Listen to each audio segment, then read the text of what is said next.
हाय, मैं हूं जतिन भसीन। आप जैसे दोस्त मुझे प्यार से जेबी बुलाते हैं। By profession I am a consultant. वैसे तो मैं न्यूयॉर्क में रहता हूं, मगर मेरा दिल आज भी इंडिया की गलियां नहीं छोड़ता। जरा सा खाली हुआ नहीं, मेरा दिल मेरा दिमाग दोनों इंडिया चले जाते हैं, उन किस्सों के पीछे जिनमें खौफ, डर, बेयकीनी और दहशत है, और जो कभी किसी ने किसी को सुनाए नहीं है। और मैं हर बार आपसे मिलूंगा ऐसे ही किसी नए किस्से के साथ, भूत भुलैया में।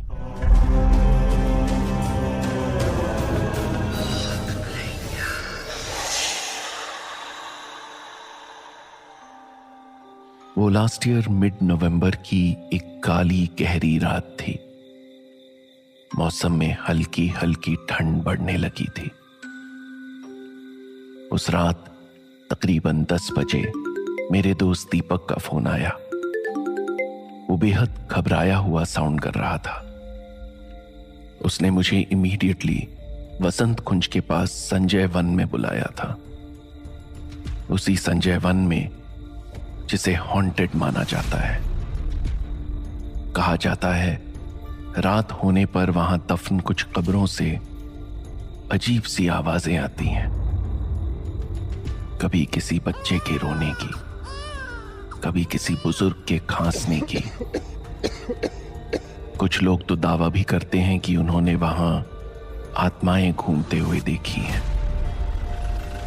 खैर, मैं वहां गया और एक बड़े बरगद के पेड़ के पास मुझे दीपक खड़ा मिला। सहमा सहमा सा, बहुत डरा हुआ था वो। और फिर उसने मुझे रोते हुए जो किस्सा सुनाया, उसे मैं आज आपको सुना रहा हूं। मेरे डेंटिस्ट दोस्त दीपक की बड़ी प्यारी सी खुशहाल फैमिली है, जिसमें है उसकी मां सुमन आंटी, खूबसूरत केयरिंग वाइफ शुभांगी और 8 साल की बेटी दिव्या। वीकडेज में बेहद बिजी दीपक को फैमिली के लिए कम ही टाइम मिलता है, इसलिए वो चारों हर संडे इवनिंग फैमिली आउटिंग पर जाया करते हैं। कभी मूवी, कभी शॉपिंग, कभी डिनर। लास्ट ईयर नवंबर की एक संडे इवनिंग को वो दिल्ली के फेमस आउटिंग प्लेस दिल्ली हाट गए थे। उस रोज सुमन आंटी घुटनों के दर्द के कारण उनके साथ नहीं गई थी।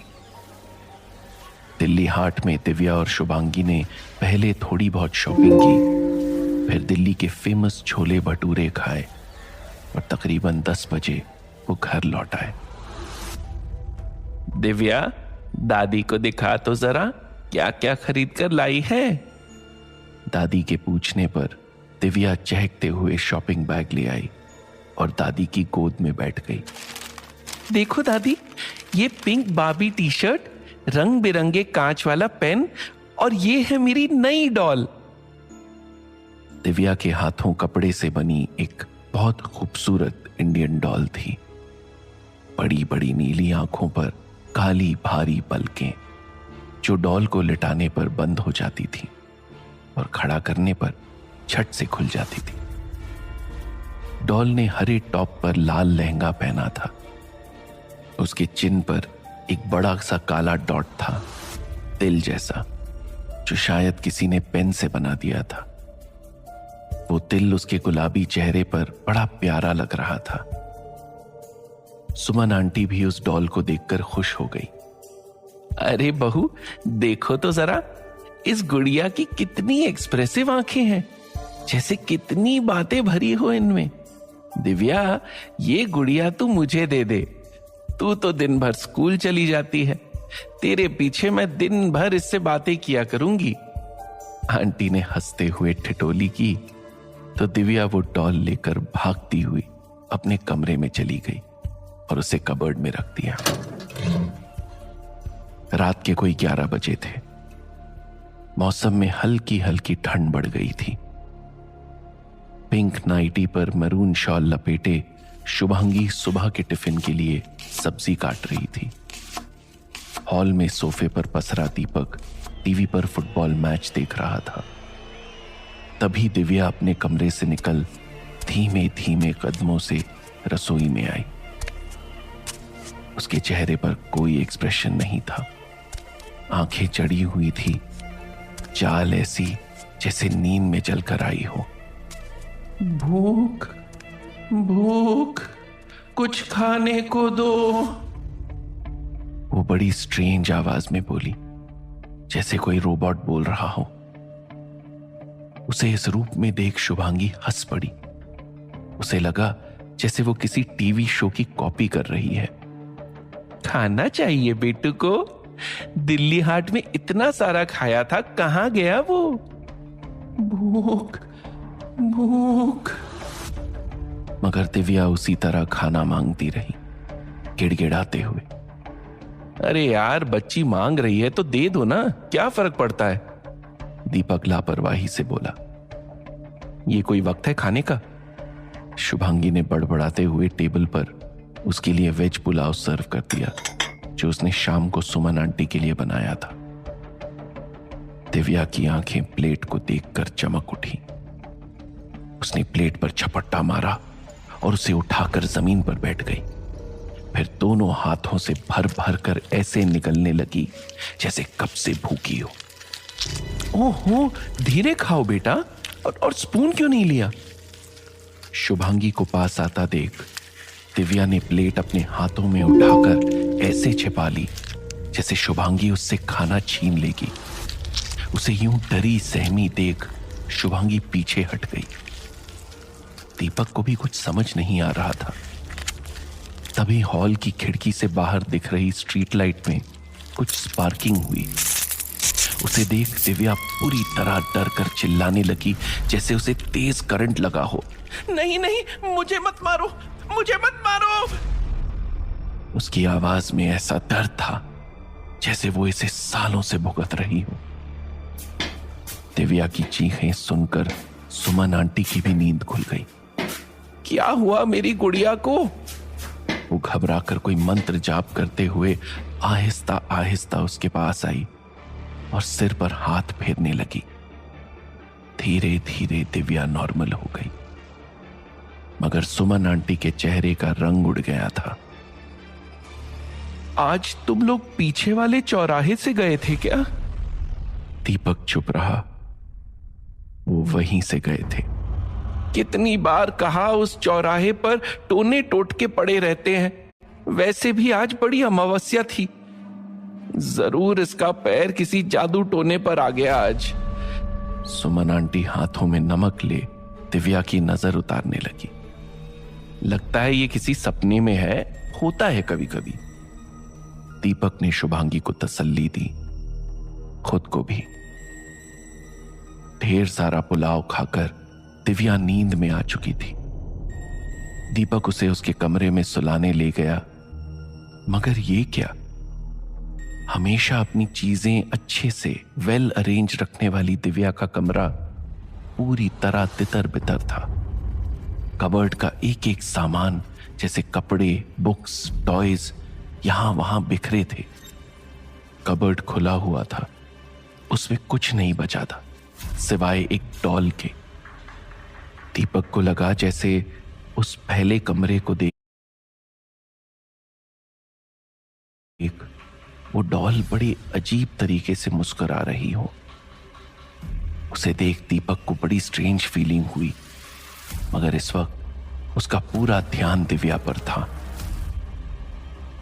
कल सुबह बात करता हूं दिव्या से, आज तो इसने थका दिया, सोचते हुए दीपक ने दिव्या को बेड पर सुला दिया। अगली सुबह मंडे की एक आम सुबह थी।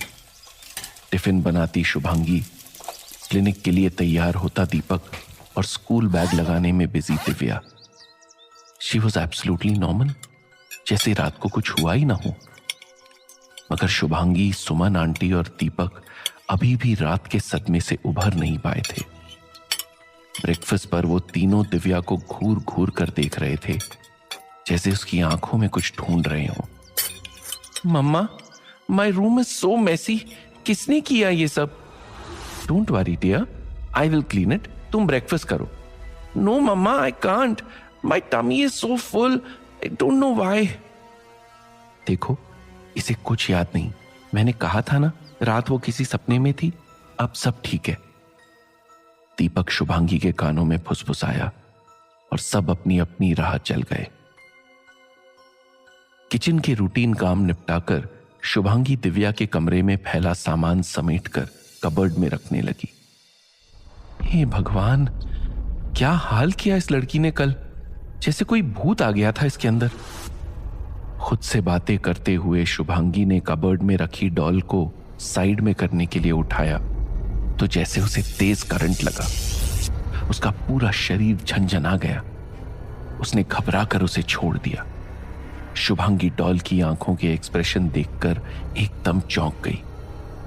इसकी आंखें तो बिल्कुल बिल्कुल वैसी ही थी जैसी रात दिव्या की थी, अजीब सा पागलपन लिए हुए। शुभांगी का दिल खौफ में आ गया। बहू, जरा यहां आना, बाहर सुमन आंटी बुला रही थी।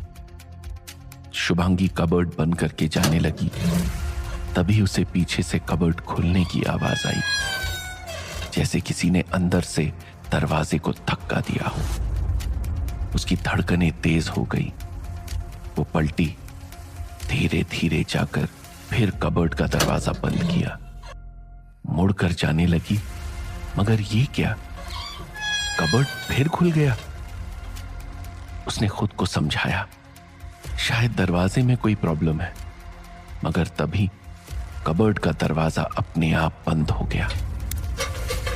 वो इतनी बुरी तरह डर गई, उसके मुंह से चीख निकल गई। वो भागकर बाहर आई, कांपती उंगलियों से दीपक को फोन मिलाने लगी, मगर तभी दीपक का खुद फोन आ गया। वो बेहद घबराई आवाज में बोला, शुभांगी, दिव्या के स्कूल से फोन आया है, वो वहां भी वियर्ड बिहेव कर रही थी। मैं उसे स्कूल से पिकअप करके घर ला रहा हूं, तुम उसके लिए कुछ अच्छी से डॉक्टर का अपॉइंटमेंट ले लो। सुनकर शुभांगी के पसीने पसीने हो उठे। उसकी बेटी, वो नन्ही सी जान, क्या हुआ उसे? रात से घर की हवा कुछ ठीक नहीं लग रही, कहीं मम्मी जी सही तो नहीं कह रही थी। अगले दिन डॉक्टर ने दिव्या को स्प्लिट पर्सनालिटी का शिकार क्या बता दिया। दीपक घर भर में भुनभुनाता घूम रहा था। यह भी कोई बात है? माना उसकी आवाज बदल जाती है, बार बार खाना मांग रही है, डर रही है, तो क्या ये सब टेम्पररी सिम्टम्स है? 2 दिन पहले तक बिल्कुल ठीक थी ना शुभांगी? उसने कल कोई हॉरर शो तो नहीं देखा, या कोई ऐसा मोबाइल गेम खेला हो जिसका असर उसके दिमाग पर हो रहा हो? मुझे क्या पता, मैं तो किचन में बिजी थी, तुमको देखना चाहिए था ना। अच्छा, तुम दोनों लड़ो मत, मैं कल पंडित जी से बात करती हूं, सब ठीक हो जाएगा। आज से दिव्या मेरे पास सोएगी, सुमन आंटी पूरे विश्वास से बोली। इन 2 दिनों में सबने एक बात नोट की, जब दिव्या को भूख लगती है तभी उसमें वियर्ड चेंजेस आते हैं। वो भूख भूख कहते हुए खाना मांगती है, बार बार भूखे जानवरों की तरह बहुत ज्यादा खाती है, जो मिलता है वो खाती है, मगर एक बार पेट भरने के बाद शांत हो जाती है। रात के लगभग 12 बज रहे थे। दिव्या दादी के पास सो रही थी, मगर शुभांगी और दीपक की आंखों में थोड़ी सी भी नींद नहीं थी। शुभांगी ने उसे सहमते हुए कबर्ड के दरवाजे वाली बात बताई तो वो और ज्यादा बेचैन हो उठा। वो उस डॉल को देखने दिव्या के बेडरूम की ओर गया। थोड़ा सा दरवाजा खोल अंदर झांका ही था कि उसकी आंखें डर से फट पड़ी, हार्ट बीट तेज हो गई। वो डॉल जमीन पर रेंग रही थी, अपने आप, जैसे कोई जिंदा डरावना जानवर हो। रेंगते रेंगते वो खुद से कबर्ड में चली गई और फिर कबर्ड का दरवाजा अपने आप बंद हो गया। ये खौफनाक मंजर देख दीपक की चीख निकल गई, जिसे उसने बड़ी मुश्किल से मुंह पर हाथ रखकर दबाया। वो डर से थर थर कांप रहा था। पीछे शुभांगी भी आ गई थी। कहां से लाए थे इसे? कल दिल्ली हाट से ली थी दिव्या ने। यही है सारी फसाद की जड़ जिसने हमारी लाइफ हेल की है। दीपक ने रूम की लाइट जलाई, कबर्ड से इस डॉल को बड़े गुस्से से उठाया और कार ड्राइव करके घर से 4-5 किलोमीटर दूर एक ब्रिज के नीचे रेलवे ट्रैक पर फेंक दिया। लौटते हुए वो बड़ी राहत की सांस ले रहा था कि चलो ये बला उनकी लाइफ से दूर हुई, मगर बलाएं इतनी जल्दी कहां पीछा छोड़ती हैं। घर आकर दीपक चैन से सो गया। सुबह उठकर जब वो दिव्या को देखने गया तो उसका सुकून फिर खौफ में बदल गया। Oh God, what the hell is this? ये यहां कैसे? कमरे पर कुर्सी पर दिव्या बैठी थी, गुनगुनाते हुए, oh my baby little one. और उसकी गोद में वही थी, वही नीली आंखों वाली डरावनी डॉल। दीपक दिव्या के लिए बेहद डर गया। वो तुरंत अंदर गया और उस डॉल को लेकर सीधा दिल्ली हाट की उस दुकान पर पहुंचा जहां से दिव्या वो डॉल खरीद कर लाई थी। वहां एक बूढ़ा आदमी बैठा था जो हाथों से कपड़े की वैसी ही एक और डॉल बना रहा था। ये डॉल 2 दिन पहले तुम्ही ने दी थी ना हमें? ये गुड़िया। बूढ़े ने उस डॉल को ध्यान से देखा। जैसे ही उसकी नजर डॉल की चिन्ह पर बने काले तिल पर पड़ी, उसकी आंखें खौफजदा हो उठी। मुझे नहीं पता। हाँ, तुमने ये दी थी हमें। पता है ये हॉन्टेड है, भूतिया है ये डॉल। मेरी बेटी को परेशान कर दिया इसने। घर से बहुत दूर छोड़ कर आया था इसे, मगर जाने कैसे फिर लौट आई। इसे रखो अपने पास। सुनकर वो बूढ़ा जोर जोर से रोने लगा। ये मेरे पास नहीं रहेगी, मुझसे नाराज है ये। फिर बूढ़े ने दीपक को सारी बातें बताई। ये मेरी बेटी की गुड़िया है। वो पागल थी, लोग कहते थे उसे पागल खाने भेज दो, मगर मेरा दिल नहीं मानता था। मैं उसे घर में ही रखता था, एक कमरे में कैद कर जंजीरों से बांध उसका इलाज कराता था। वे लोग इसे बिजली के झटके भी देते थे, मगर कोई फायदा नहीं हुआ। मैं दुकान पर आ जाता, पीछे उसका कोई ख्याल रखने वाला नहीं होता था। मां नहीं थी ना उसकी, बेचारी भूखी प्यासी पड़ी रहती। वो बस इस गुड़िया से बातें किया करती। इसके चेहरे पर ये तिल उसी ने बनाया था। बहुत प्यार था इस गुड़िया से उसे। फिर एक दिन उसे जब बिजली के झटके दिए जा रहे थे तो वो इस दुनिया से चली गई। ये सुनकर दीपक के रोंगटे खड़े हो गए। उसे समझ आया कि क्यों दिव्या स्पार्किंग से, इलेक्ट्रिक अप्लायंस से इतना डर रही है, क्यों उसे इतनी भूख लगा करती है। उस वक्त जरूर उसमें उस लड़की की आत्मा होती है। तुम्हारी बेटी इस दुनिया से नहीं गई है, उसकी आत्मा इस गुड़िया में कैद है जो कभी भी मेरी बेटी के ऊपर आ जाती है। मैं तुम्हारे हाथ जोड़ता हूं, इसे मेरी बेटी से दूर रखो। ये मेरे हाथ में नहीं है। अगर मैं इस गुड़िया को वापस ले भी लूं तो भी ये वापस तुम्हारी बेटी के पास चली जाएगी। ओह गॉड, फिर मैं क्या करूं? कोई तो रास्ता होगा इस मुसीबत को निकालने का।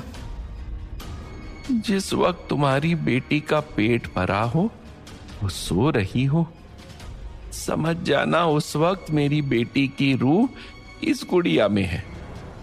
ठीक उसी समय इस गुड़िया की आंखों पर काली पट्टी बांधना और उसे किसी पेड़ के नीचे गहरे, बहुत गहरे गाड़ देना, उसकी जड़ों से बांधकर। फिर ये कभी वापस नहीं आ पाएगी मेरी बेटी। कहकर बूढ़ा आंख बंद कर अपनी बेटी को याद करने लगा।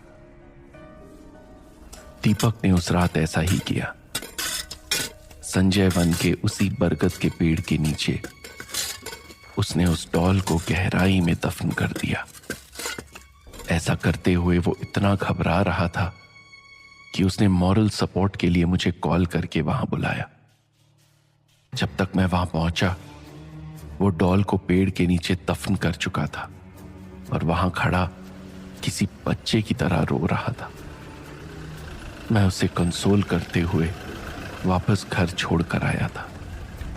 घर पहुंचकर जब दिव्या को नॉर्मली हंसते खेलते हुए देखा, तब जाकर उसके टेंस फेस पर मुस्कान खिली थी। अजीब रात थी वो भी।